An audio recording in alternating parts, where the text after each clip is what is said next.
So, you bought an AE86, but you're missing a few parts. You know, you're missing this wiper knob and this little dial that goes outside of it. You think, how much can that cost? $5-10? Shouldn't be too hard. It's plastic. They're tiny little plastic knobs, you know, should be everywhere. You go online, you find out, yeah, it's like $50 plus shipping plus tax. Yeah, awful. And then you think, okay, what do I do? Well, if you're like me, you think the most ridiculous thing, and you think, I'm gonna go out, buy a $150 3D printer, plus, like, you know, $50 of upgrades and materials. You spend days learning how to 3D model. You 3D model it, you print it out, you put it in your car, and you think, yeah, this kind of works, I guess. That's exactly what I did.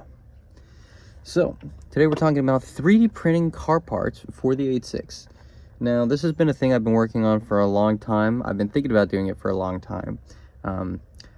Right now, I'm doing the little knobs and, you know, just little bits here and there to kind of get my foot in, you know, learn how to 3D model, check materials, find out what material holds up best.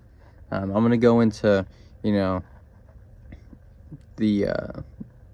some of the pieces here in a little bit. Actually, I'll just cut to that right now. So here is the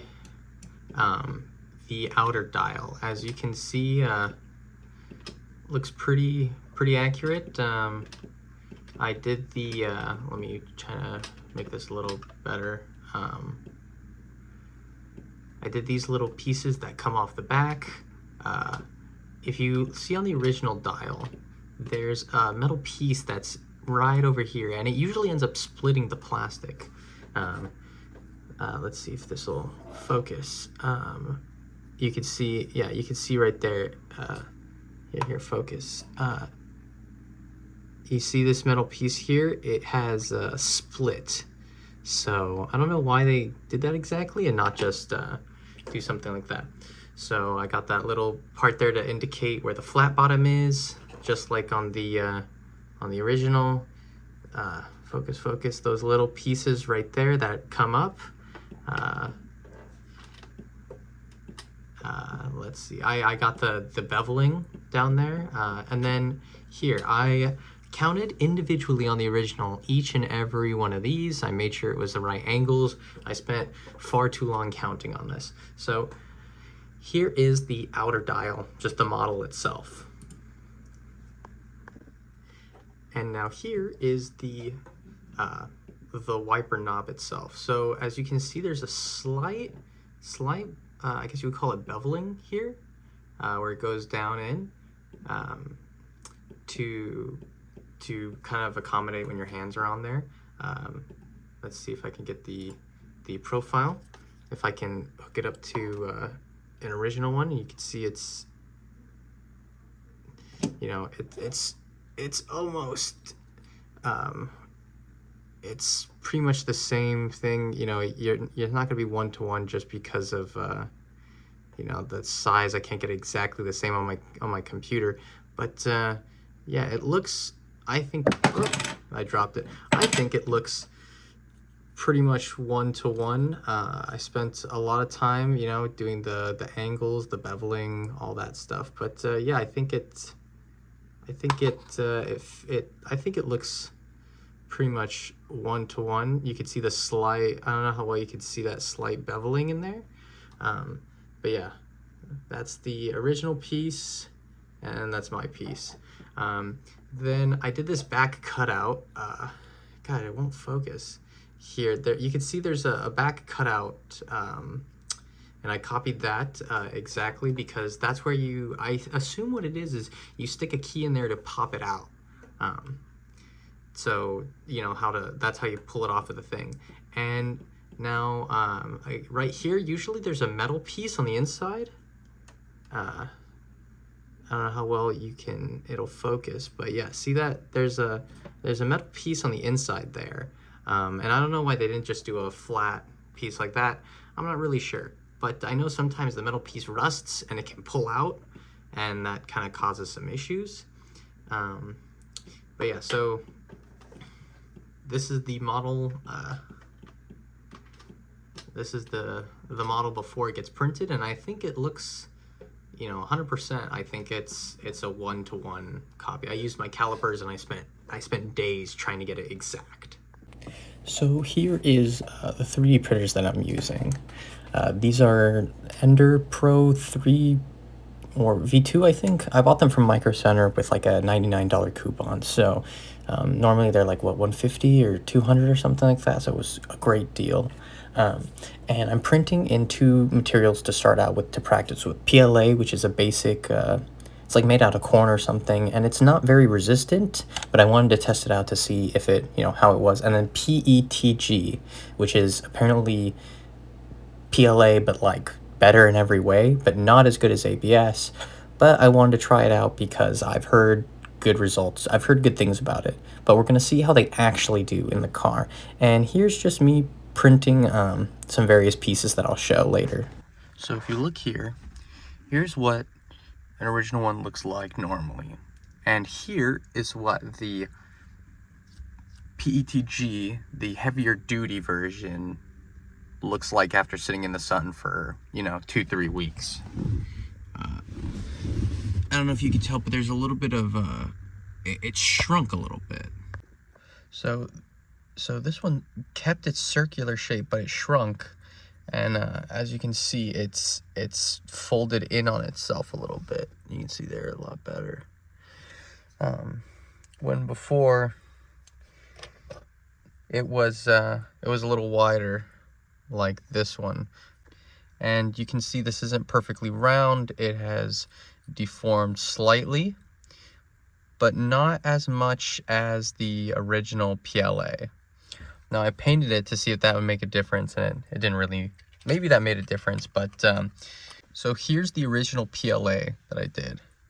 The original, like, this is in PLA, just, you know, it's 100% infill, filled 100%, just to see what it would be like. And as you can tell, it's drooping. It's since it was up like this, it just started to deform like that. So it didn't end up looking too good. This one is also PLA, but it's kept its shape remarkably well. But this isn't filled 100%. This was filled, I think this was filled about 25%, something like that. So you can see the you can see a little bit of the triangles in there for the infill, which is interesting that this held its shape a lot better than 100%. Gotta work on that more. And here's the dial, which this thing heavily deformed. It's just, this is a total mess. And so this is the back piece that I 3D printed. Normally it'll say Toyota. I'll put a little picture right there. And I had to split it up into 3 parts because my printer is small. And you put it together, and then you cover it with Bondo, and it kind of hides the 3 pieces. And I just wanted to see how it fit, do a little fitment test. And I think it fits really well. We're going to see how well it does, you know, after driving it around and doing all that. But it looks pretty good from far away.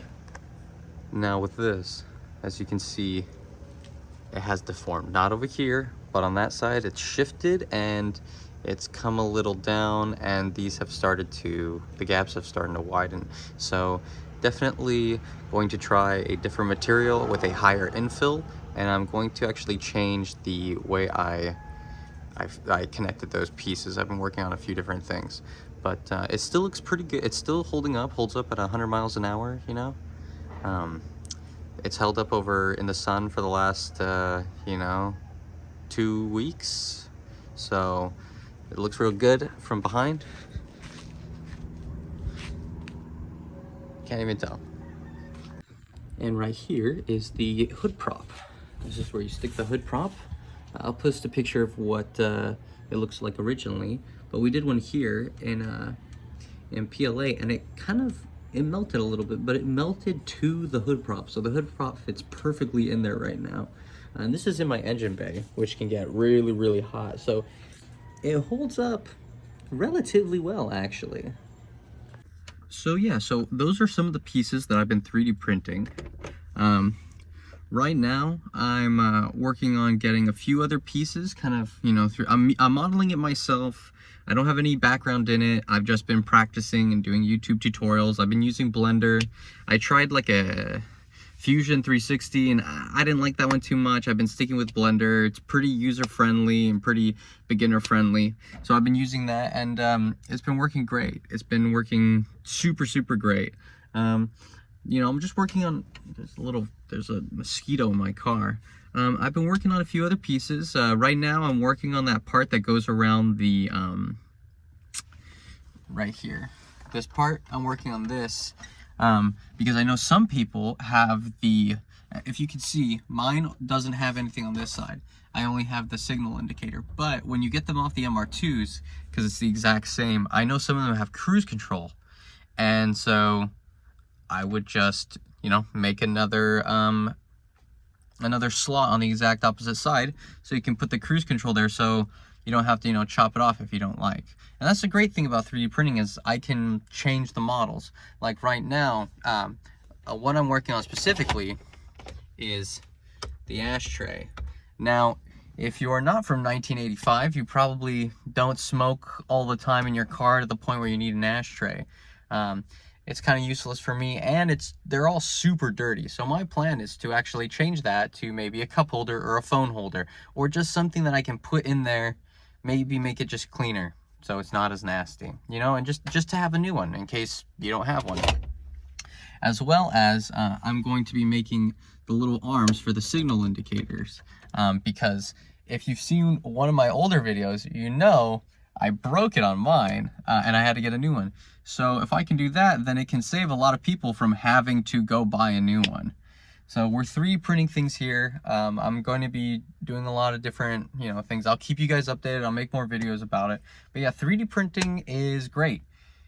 It's the future of keeping the 86s alive.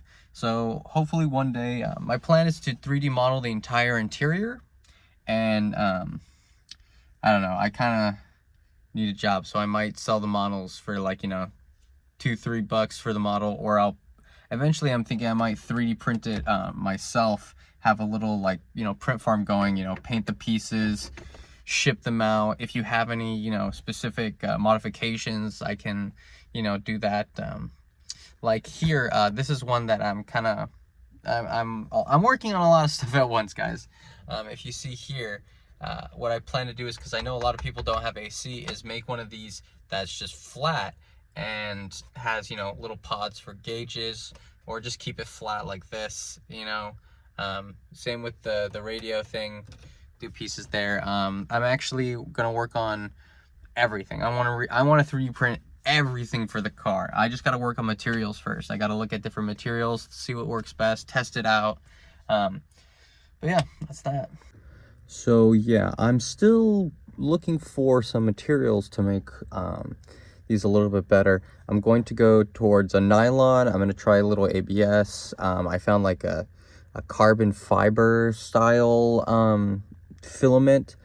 So we're gonna see what, you know, I'm gonna test out a few in the next coming weeks. It's taking me a while to make all these designs and print them out and stick them in the car and wait a month to see if it, you know, melts, and then do it with a different kind. So bear with me on this one. I'll have an update for you in the next, you know, when they come around, but I'll be doing other videos and parts in between that. So don't worry, I'm back to making videos.